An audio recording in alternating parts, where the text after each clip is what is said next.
မြန်လေးပဲသွားလိုက်မယ်ပေါ့နော်နောက်တစ်ခုကကျွန်တော်ဒီမှာပေါ့နော်ထိတ်နှလုံးတူနေလို့ရှိရင်ဒီထိတ်နှလုံးတူနေရင်တူတဲ့ဟာရဲ့928 IKEA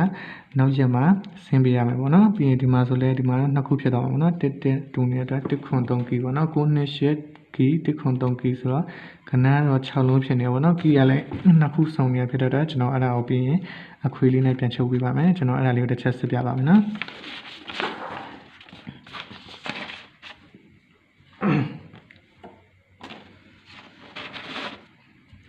ဒီနေ့စကြည့်လိုက်မယ်ပေါ့နော်ဟုတ်ပါ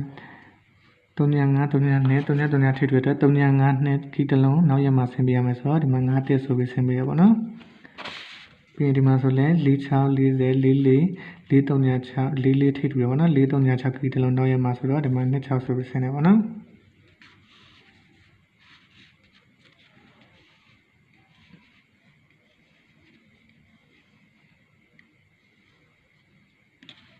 ဒီမှာဆိုလို့ရှိရင်လဲခွန်3ထိတူတဲ့အတွက်ခွန်306ခရီးတလုံးနောက်ရက်မှာဆင်းပေးရမယ်ဆိုတော့ဒီမှာ639ဆိုပြီးတော့ခွေဆင်းနေပါတော့ဒီမှာခွန်နဲ့ဆိုပြီးလေခွန်တလုံးဆင်းနေပါတော့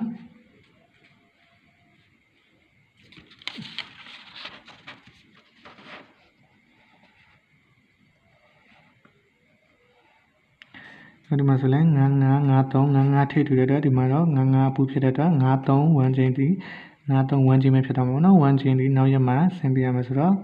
9တလုံးဆင်းနေပါတော့ဒီမှာဆိုလဲ88ကအပူဖြစ်တဲ့အတွက်86 1ချိန်ဒီနောက်ရက်ဆင်းပေးရမယ်ဆိုတော့ဒီမှာတော့နောက်ရက်တော့မဆင်းဘူးပေါ့နော်တရက်နောက်ကြပါတယ်ပေါ့28ဆိုပြီးဆင်းနေပါတော့ကျွန်တော်ကတော့14တင်စာပဲစစ်ပြထားတာဖြစ်တဲ့အတွက်ကျွန်တဲ့အချိန်ကြီးလေးတော့ကလန်နာရှင်းထပ်စစ်ကြည့်ပါနော်ဒီမှာဆို309 302ဖြစ်တဲ့အတွက်329 kg နောက်ရက်မှာဆင်းရမယ်ဆိုတော့ဒီမှာ26ဆိုပြီးဆင်းနေပါနော်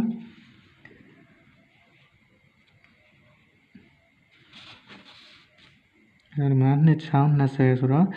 နှစ်ထိတွေ့တဲ့236 kg နောက်ရက်မှာဆင်းရမယ်ဆိုတော့ဒီမှာ6.6နဲ့ဆိုပြီးခွေပြီးဆင်းနေပါတော့အဲ့လိုမျိုးဖြစ်တဲ့အတွက်ကျွန်တော်တို့928 kg ရှိမယ်1.3 kg တနင်္လာနေ့ဆင်းရမှာဖြစ်တယ်ပေါ့နော်ဒီမှာ928 kg 1.3 kg နောက်ရက်မှာတနင်္လာနေ့ပေါ့နော်တနင်္လာနေ့အခုထပ်ရှိလာမယ်တနင်္လာနေ့မှာဆင်းရမှာပေါ့နော်ကျွန်တော်အဲ့ဒါပြီးတော့နောက်ထပ်ဒီဟာကင်းနေများနေရဆိုကျွန်တော်အခွေလေးနဲ့ပြီးရင်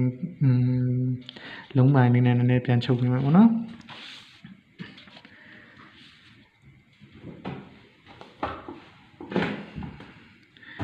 ကျွန်တော်အဲ့ဆိုရင်ဒီမှာကျွန်တော်နောက်ထပ်တစ်ခုပေါ့နော်နောက်ထပ်တစ်ခုကဘာလဲ